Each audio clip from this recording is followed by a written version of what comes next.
अस्सलाम वालेकुम जी। इस वक्त मैं मौजूद हूँ हिरोशिमा जापान में, और ये वो जगह है जहाँ पे एटमी हमला हुआ था 1945 में। और इस हमले में बताया जाता है कि ये जो बिल्डिंग हमें सामने नजर आ रही है, सिर्फ ये एक बिल्डिंग बच गई थी, क्योंकि ये उन दिनों बिल्कुल नई बनी थी, तो इसका ये हाल हुआ। बाकी ओवरऑल जितनी बिल्डिंग्स थी यहाँ पे वो सब पिघल गई थी, इंसान जो थे वो पिघल गए थे। एटम बम में ये होता है कि जब कहीं पे वो गिराया जाता है तो गिरने से पहले वो हवा में ही फटता है, और इतनी गर्मी, इतना टेम्परेचर उसमें हो जाता है कि लोग पिघलना शुरू हो जाते हैं। यहाँ साथ ही एक दरिया है, कुछ लोगों ने उसमें छलांग लगा दी, नहर में छलांग लगा दी, लेकिन तकरीबन 1.5 लाख के करीब बंदे जो है वो मर गए थे उसमें। और जिन्होंने सर्वाइव भी किया, जो कुछ थोड़े बहुत बच गए थे, उनको भी कोई ना कोई डिजीज, किसी की आंख चली गई, किसी का कान। और कहा यह जाता था कि ये इसका जो असर है वो 70-80 साल तक रहेगा, आगे जनरेशन तक डीएनए में इसका इफेक्ट रहेगा, और वो रहा भी। लेकिन उसके बाद जिस तरीके से हिरोशिमा ने ग्रो किया, अभी हम इसको देख रहे हैं, बहुत खूबसूरत है ये। और यहाँ पे अच्छा, इन्होंने एक और बड़ी मजे की चीज की हुई है। इनका ये कहना है कि जो भी अमेरिकन नेशनल्स हैं उनका इलाज हिरोशिमा के हॉस्पिटल में 100% फ्री ऑफ कॉस्ट होगा। ये कह रहे हैं कि हम इस तरह बदला लेंगे कि हम, अगर आपने पीस के लिए किया था तो हम बताएंगे कि अखलाक क्या होता है, हम बताएंगे पीस क्या होता है। तो जापानीज लोगों ने फिर यहाँ पे ये कानून एक बना कि हिरोशिमा में अमेरिकन नेशनल्स का इलाज फ्री होगा जहाँ पे एटॉमिक बम गिराए गए थे। ये सारी डिटेल्स है इसके हवाले से।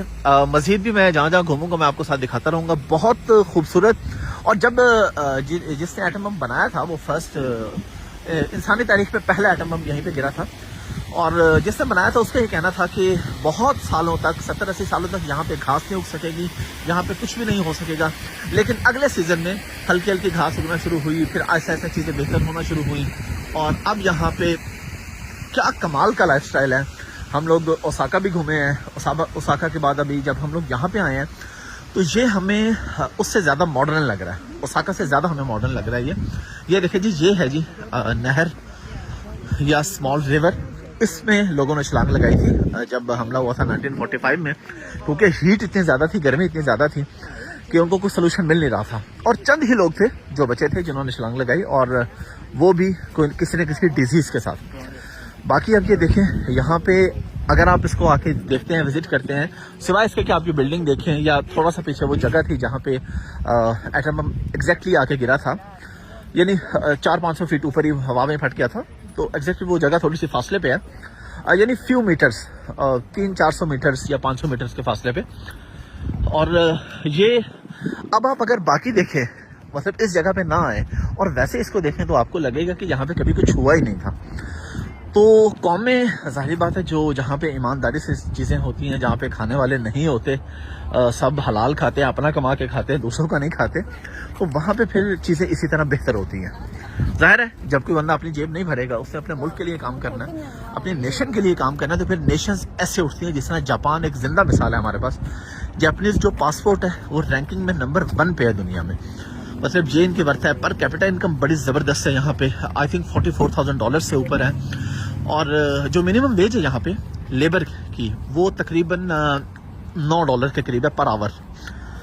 यानी पाकिस्तानी अमाउंट में अगर हम बात करें तो ये तकरीबन 2500-2600-2700 रुपये के करीब अमाउंट बनती है 1 घंटे की, जो यहाँ पे वेजेस इनको मिलती हैं। और उसी तरह बाकी लाइफस्टाइल यहाँ पे बड़ा ज़बरदस्त है। एक और चीज़ है जहाँ पे बहुत ही ज़बरदस्त है कि अगर कोई जापानीज बच्चा या बच्चा अगर वो अपने पेरेंट्स के साथ रहना चाहे, यानी बेटा कोई, आई एम नॉट श्योर कि बेटी भी, लेकिन मुझे जो डिटेल बताएगी उसमें यह है कि अगर कोई लड़का अपने पेरेंट्स के साथ रहना चाहता है बड़ा होके, और वो कहता है जी मैं अपने माँ बाप की खिदमत करना चाहूँगा और मैं इनके साथ रहूँगा, तो गवर्नमेंट उसको फ्री ऑफ कॉस्ट घर देती है। 100% गवर्नमेंट की तरफ से पेड उसका घर होता है। और अगर वो अपने पेरेंट्स के करीब रहना चाहे तो तब उसको 50% ऑफ मिलता है।